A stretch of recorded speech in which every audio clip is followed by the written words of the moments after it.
Hi, everyone, and welcome back. We are joined today by Gilbert Doctorow, a historian, international affairs analyst, and author of War Diaries, the Russia-Ukraine War. So it's good to have you back. There's a lot that's currently happening in the world, both in China, but also, of course, in Ukraine. But I thought a good place to start would be the meeting of the Shanghai Cooperation Organization in China, as the dust appears to have be settling at the moment. And yeah, have we learned anything new from how I guess the world has changed as a result of this? Oh, yes, it's changed. I think that the Shanghai Cooperation Organization, which was hidden to a side, which was not really attracting the attention of the broad public in the West and even of specialists, has moved to the fore ahead of BRICS. And the reason I say that is that BRICS has been held up, has progressed slowly because of the diverse interests of the founding members, in particular Brazil and South Africa, which have been in the past, when it came time to vote on additional members, had been looking one eye to the United States and how uh, their alignment with Russia, China, could affect their ongoing relationships with the United States. Now, that, of course, has become a less serious question since the United States has gone after all of them anyway, and is engaged in this tariff war, which had been very cruel to both Brazil and to South Africa, both with 50% or more tariffs. Nonetheless, in other matters also, the security interests, the financial well-being of Eurasia was not a key issue of BRICS. Whereas these countries are important. Together, they take in more than 40% of the world's population. And I think something like 36% of global GDP. And they're not being looked after properly by BRICS. So in this case, what we saw this past weekend, or during the gathering in Tianjin, and then continuing at the Lotte Parade gathering in Beijing, was a big step in the evolution of SCO. The SCO has been evolving gradually since its founding. I don't mean to say that what happened this past weekend totally changes the mission statement or the interests of the SCO, but it significantly moves it to a higher plane, and one which requires the greater attention of the world community. And what I have in mind is the apparent primary emphasis now placed on financial and uh, material well-being of the populations of Eurasia.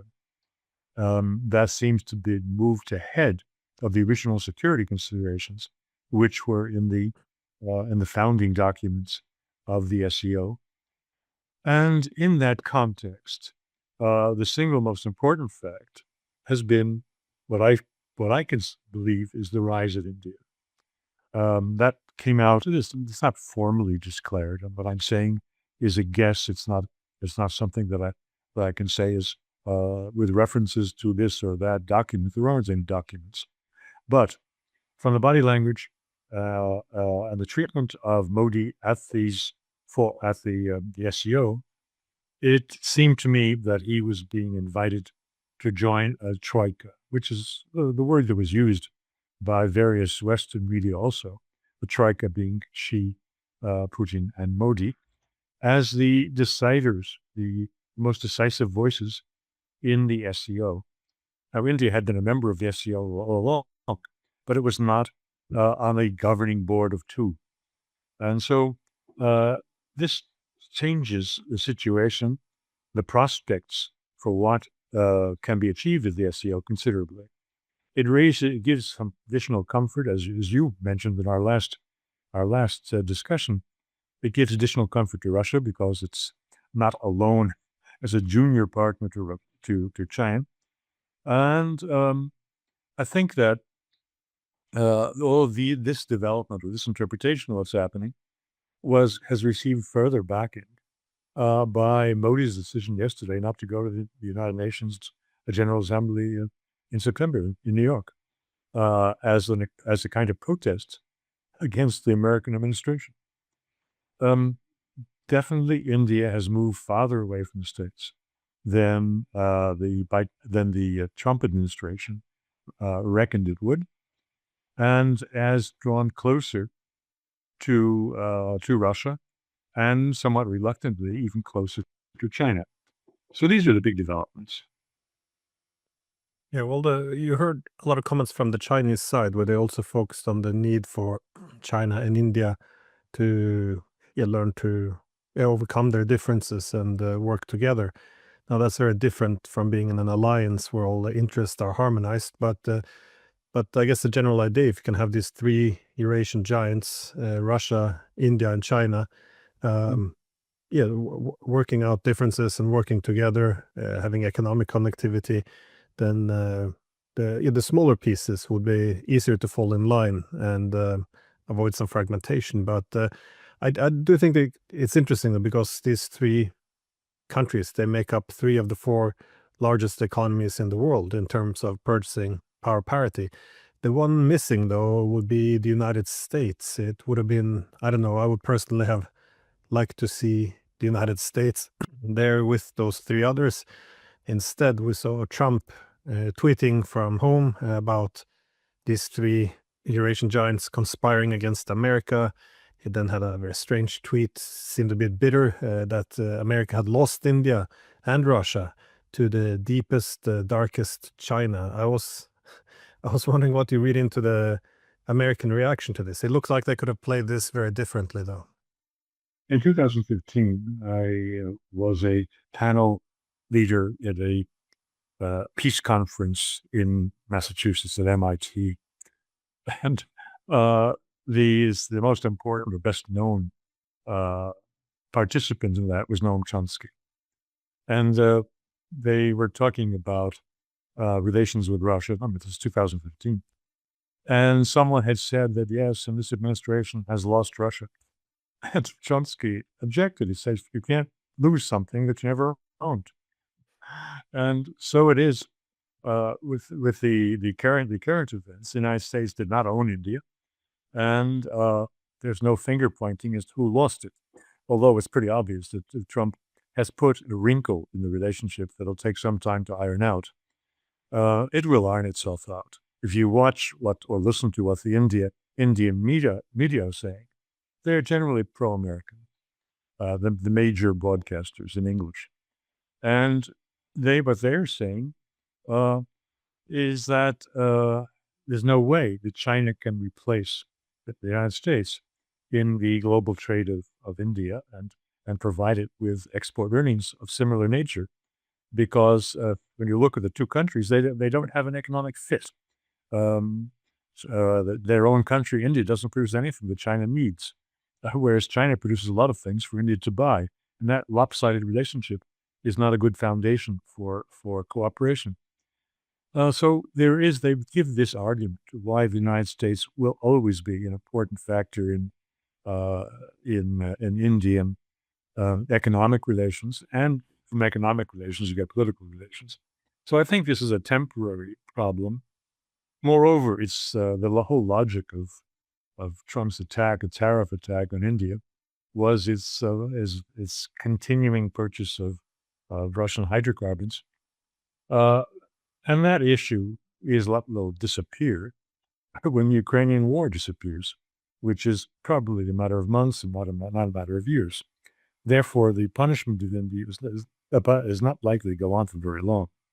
And after that, they can start to mend fences. Well, I guess it's a bit of a learning process too.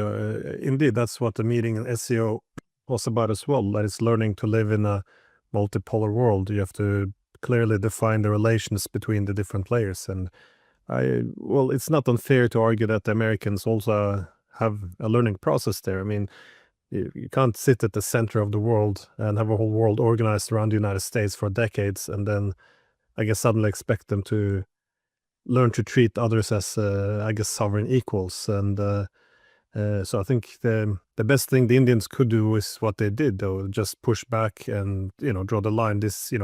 You're not going to line us up on a chair in front of the desk of, Trump, like the Europeans.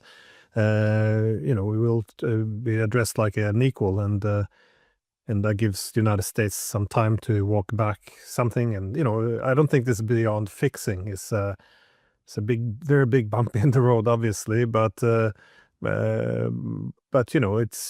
think it's reasonable and part of a larger process. And when I hear Trump make statements such as "without America, the world would die," you see that there's still some way left to, I guess, readjust this multipolarity. Well, definitely. There's one other event, of course. That is the parade. I was watching BBC coverage of the parade, which is the coverage. The journalists were saying absolutely ridiculous things about China. But actually, I take it back. They were rather deferential to China, which surprised me a bit. While at the same time, they were insulting towards North Korea and, of course, to Russia. There was a distinction. This was nuanced. They didn't want to offend China, but you could go and have a good time offending the Russians. That was clear. Their comments were also clearly they respected what China was showing on the parade. Now, going back to what we discussed a week ago, this question of the balance between Russia and China, and how India helps Russia feel comfortable in the new situation where economics will be as important or more important than security. I want to bring up what I heard on Russian television. This is on the Evening with Vladimir Solovyov show, speaking about the military parade in Beijing. It surprised me, but it should be said. It should be a topic for discussion for among viewers. They said, by the way, the Chinese parade, well, doesn't mean very much because nobody has used those weapons on the battlefield. And the Chinese don't have a clue as to whether any of it really works. Therefore, to draw conclusions about the strength of the Chinese army, which is not war-tested for, I don't know, 20, 30 years, excluding this little tiny skirmish. No, the last skirmish was pretty good at the turn of the century with Vietnam.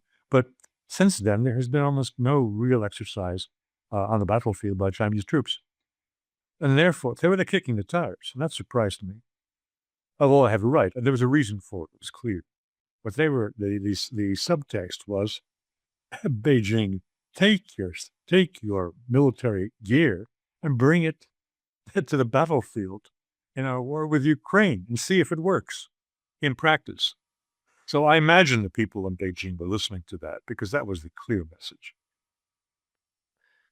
Yeah, no, they're trying out but it also, besides encouraging China to get a bit involved in the Ukraine war, it's also, no one is comfortable with any balance, lack of symmetry, and people often focus on the balance of power between adversaries, but within any institution, you also need the balance of power. This is why you see within the political West, the European Union is a format for collective bargaining power to have some symmetry with symmetry with the United States. Even within the EU, it works better if you have Germany as the economic, France as the military power. It was better when the British were in because, again, there was some balance. Once too much power began to focus in Germany, you saw already how from Greece to Poland, people were starting to express some discomfort. So I think it's the same within the SCO. It's always good for the Russians if you have some partnerships like the Arctic corridor where they have the territory. So there's more balance in the relationship with the Chinese, or the military where the Russians now have some battle experience.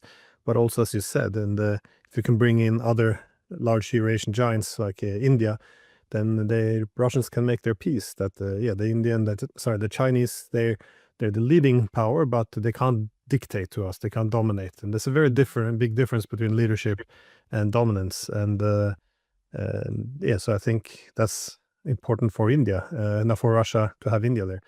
I did notice though that both Russia and India now opposes Azerbaijan's membership in the Shanghai Cooperation Organization. What do you read into this these partnerships to hold the Azerbaijanis out? These are certain parallels in here. India vetoed the membership of Azerbaijan, and Pakistan vetoed membership of Pashinyan's little enclave in the Southern Caucasus, Armenia. They are linked. These are linked issues. And one part of it, as far as India's promotion of Armenia at the expense of Azerbaijan, it has to do with the passage of the north-south corridor, which goes through the Southern Caucasus, and is of an important prospective avenue of new markets for India and new raw materials for India. So they do not want Armenia to step on their tail in this issue. And when they vetoed Azerbaijan, Pakistan turned around and vetoed Armenia. They're being vetoed as permanent members is not really a big issue. It's symbolic, but I don't think it'll do much harm to either country. If the north-south corridor proceeds, then Armenia will prosper and gain a great deal, even if it is not yet a full member of the SCO. And how do you see the role of Mongolia having changed as a result of this meeting? Because we had, I found the new Power of Siberia too, and they have been talking about this now for the past decade. So it's interesting to see that this finally made it across the line, and this, of course, will put all this Arctic gas intended for Europe now sent to China. But it is interesting that it's I've seen in the past there was some proposals had it passing between Kazakhstan and Mongolia in the Altai region. Now we can argue environmental reasons why this was not ideal, but now of course it will go through Mongolia, which is a landlocked country sandwiched between Russia and China. So what do you see the significance of this? Oh, I think it is very super. Landlocked it may be between those two countries, but that has not prevented the United States from doing everything possible to turn heads from Mongolia, to show how wonderful it would be to have closer relations, economic, geopolitical, every kind of relationship with the United States. Now, this puts paid to that. I think that as a participant in the Power of Siberia 2, the transit country, Mongolia will enjoy considerable transit fees. More importantly, it won't dare do anything against the interests of its two neighbors, because the project is so important, it's so big, important to both Russia and to China, that any hint that Mongolia was not supportive or of imposing unfair restrictions and price demands on the transit could bring serious, including military, consequences for Mongolia. So the United States out of the picture, that's a very big change. This is a bit of a risk as well, though, isn't it? I mean, before 2004, when the West backed this orange revolution in Ukraine, before this, I think about or up to 80% of Russian gas to Europe went through Ukraine. And whenever you're a transit country, anyone wants to disrupt this relationship, it becomes it's an instrument there. I just thought one of the benefits of China and Russia is that they have this massive, huge border where they don't have to be reliant on a transit state, which could be where a big great power like United States could come and disrupt. And I think the United States tries to position itself as the third neighbor to Mongolia. symbolically, but nonetheless, yeah, to balance out the excessive dependence on the Chinese and the Russians. But is this anything the Russians and Chinese would be worried about? I don't think so. Mongolia is not Ukraine. Mongolia is not Poland.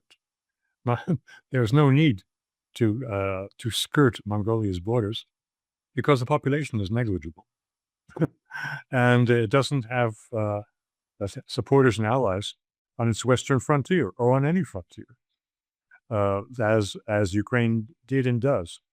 Therefore, the possibility of dirty tricks by Mongolia against its large neighbors simply doesn't exist. How could the United States, aside from sending in sappers to blow up the pipeline, how could the United States do anything that would be against the interests of the supplier and the purchasing country transiting Mongolia? So it's a different situation, and one. I think that these parties there are many aspects to the routing of the Siberia the Siberia 2 pipeline that don't get covered in the press, but do get covered in the Russian press. And what I have in mind is, I don't know the particulars here as they apply to the routing through Mongolia, but the geographic location is important for the Russians' own gas supplies to its own population. For decades, Gazprom was undersupplying gas to the Russian domestic market because it was burdened by sales prices fixed in law that were either giving them negligible profit or giving them losses on gas versus production costs and transmission costs. So they didn't. So large parts of Russia were heated by logs and or by canisters of gas, which had a habit of blowing up in apartment buildings and causing every winter some kind of tragedies. This is what we have seen in the last 2 years since the start of the special military operation and the underutilization of those gas fuels that had been developed to serve Western markets and now will, in 5 years' time, be serving Chinese markets. This situation has been directives from Putin to Gazprom to gasify the country. Remember, they'll electrify the country. This was Lenin's slogan. Well, gasify the country, provide gas to residential buildings, both in the countryside and, of course, in towns and cities. That is a very big change. It was discussed openly in one of Putin has 50 different, they call them subjects of the Russian Federation. We would call them states or provinces or whatever, similar designations. This is a geographical area and a political entity, and their governors, usually their governors, meet with Putin, given the number of entities and the number of weeks in the year. It at least has one a week and sometimes more than one a week. And one that was shown a week ago was from someone from the Far Eastern region, a governor, who was explaining how with the new Siberia 2 pipeline, they would finally get substantial allotments of pipeline gas from Gazprom and could finally build a large fertilizer factory because their agriculture, there's a lot of agriculture, including soy in eastern Siberia. They have been short on supplies of fertilizer from the Russian domestic market, and they were resorting to imports. So that is one example. Of course, the petrochemicals plants will be built along this pipeline. So this may have played into the decision to run this through Mongolia. That is that particular location where Russia would be supplying China from. I don't know for sure, but I imagine it was one consideration. Well, that has been a big issue in Russia, though, the idea that if now that they're pivoting to Asia, that they have to develop economically the eastern regions as well, because Russia is mostly a European state in terms of where the population lives and economy is. But I remember, was it a bit over a decade ago, the concern by people like the President Medvedev then was they called it, I think, they needed dual integration, because if you have the eastern parts of Russia integrating closely with China and the western parts of Russia integrating closely with Europe, that the sovereignty could become an issue in the future. Again, when you're the largest country in the world, you do worry about sovereignty. So the main idea is, if we link ourselves to China, not only do you need the eastern parts of Russia to link yourself to China, you need also the rest of the country to link yourself closer to the eastern parts of Russia. So I guess this kind of gas projects that links the Arctic with eastern Russia and China, that this also has a, besides an economic purpose, it also have a geopolitical purpose of cementing sovereign control, not worrying about any fragmentation. Again, it's not that long ago since the Soviet Union collapsed, and the West expressed some desire for the same to happen with the Russian Federation. So there is some insecurity there. Just as a last question, though, I want to ask, after the CO summit, the Chinese were celebrating the 80th anniversary of defeating Japan in the Second World War. What do you make of the special attention then given to Russia and North Korea? Because at the SCO it appeared to be Russia and India, and then at the military parade it was Putin and Kim Jong-un. So again, the coverage in the media here in the West has been very superficial, just dictators, because it's not legitimate without us. But it is interesting how much North Korea was elevated, though. This stood out a bit, was strange to me. Well, I'm sure that we can identify some reasons. Doesn't mean potential reasons. I don't know what the decision makers had in mind when they formulated it this way, as you just described. But potential explanations are, first, the refusal of all Western leaders in Europe to come to the parade. That, I know I've criticized Donald Trump for not coming to the parade, because the Americans made such a big contribution to not just to the liberation of China, but of course to the liberation of so many islands and countries that were occupied by Japan prior to the American liberation, at the cost of blood. And these people were not properly honored. And for Trump to have put this into his social platform message to Xi, that we hope that you have looked after our people, was rather pitiful sounding. So I've criticized Trump for not going, but I can understand a number of reasons. Of course, the reasons multiplied as the date approached. He had presumably wanted to go. He had barred the Taiwan president from stopping New York on a visit to Latin America. And this was 2 weeks ago, between 2 and 3 weeks ago. And this was interpreted, I believe correctly, by analysts in the West as showing that Trump did not want to displease the Chinese because of the coming celebrations in Beijing, meaning that he wanted to go. And then we see he didn't go. Without any other leaders present from the West, of course he couldn't go. He would be like Putin in the G8, the odd man out. And for somebody with an ego like Trump's, that is utterly unthinkable.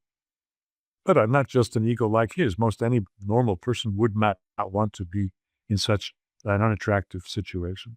For Modi, I think the same thing came up, that he did not want to be an odd man out, and particularly when it was known that the real guest of honor would be Kim.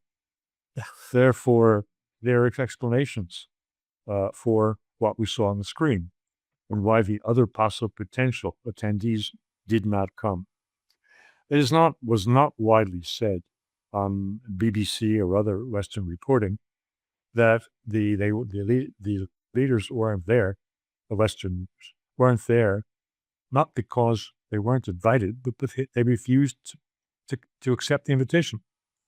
That should have been brought out. It wasn't. The reading public or the television watching public in the West doesn't have a clue as to why the Western readers weren't there, and can listen to this propaganda that you repeated, that it was intended to be a gathering of authoritarians. That was not the intent. Yeah, that's what I'm thinking. It's such a wasted opportunity. Imagine if we would have a lot of Western leaders there as well. How different it would have been. It would have been uh, yeah, a way of de-escalating some of the tensions which has been growing over the years. There was one exception though. That is the Prime Minister of Slovakia, Robert Fico. He did show up, and he actually scolded the European Union. He said that, they wanted to isolate China, and they isolated themselves, and that sounds about right. He also had Vucic, of course, from Serbia, but they're not part of the European Union. But it was interesting that Fico made it, though. I thought if anyone was going to break ranks, it would be Orban, as he tends to stick his head out. But yeah, it was Fico this time. Orban is very careful. He says a lot of things that we all like in the alternative media. But when push comes to shove, he usually lines up with the majority, particularly when they're voting on sanctions for Russia or the other items. Fico was clearly not going to approve funding for Ukraine or military aid to Ukraine, whereas Orban can fudge that. He can try to use this for leverage to claw back some of the punishment that's been dealt to Hungary because of his otherwise unaligned or non-aligned approach to so many foreign policy issues of the EU. The one last thing that comes to mind, I was very pleased to find this morning that the Times of India, which I don't generally have a high regard for because they are very sensationalist on their YouTube podcasts, they picked up my RT interview of the 4th of September, in which I denounced the Secretary General, Rutte, for the most outrageous statement that he made, and was recorded and is played on television, saying that we don't in the West, we don't have to pay any attention to Putin and what he thinks about boots on the ground in Ukraine, because after all, Putin has no more power than the governor of Texas. The leaders like Rutte or like Kaya Kallas, they're saying the most outrageous things, and nobody's pushing back properly. I'm happy that I was given the chance to do that, but they should be getting it from all sides. They are selling themselves to be so clumsy. The level of language is what you would hear from a fellow at the next bar stool who's had a bit too much to drink. They're completely wild statements.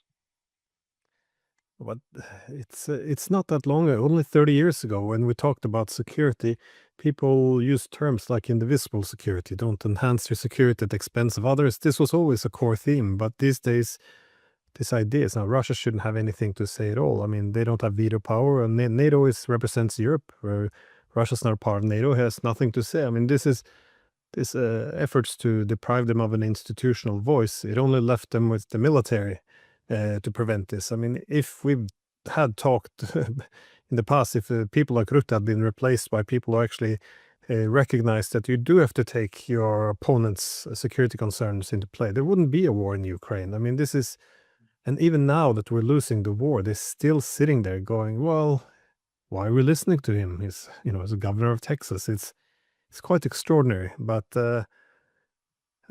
yeah, no, it's I have one positive message to give to close my part of this.